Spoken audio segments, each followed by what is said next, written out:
அதாவது ஆவி மனிதன் காணக்கூடாதது ஆவியில இருக்குது.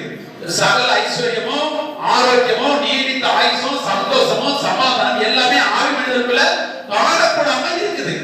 இத உங்க காணபடி வரணும். சொந்த மாம்ச கண்கள் பார்க்கணும். அப்போ நீங்கள் என்ன செய்யறத பேசணும். ஹalleluya. தேவன் எப்படி வார்த்தையை பேசி எல்லாத்தையும் உண்டாக்கினாரோ அதே போல அதே ஜீவன் தான் இப்போ உங்களுக்குள்ள இருக்குது.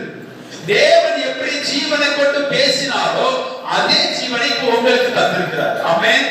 நீங்கள் வார்த்தை என்னை குறித்து எழுதப்பட்டிருக்கிறத அதுக்கு நடக்கும்னு நீங்கள் சொல்ல சொல்ல சொல்ல அது இந்த உலகத்தில் நடக்க ஆரம்பிக்கிறது. ஆமென்.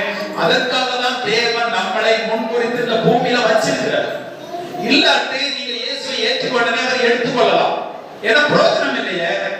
எதற்காக நம்மளை வச்சிருக்கிறார்? எதற்காக சபையை ஸ்தாபிக்க பண்ணினார்? எதற்காக ராஜ்யத்தின்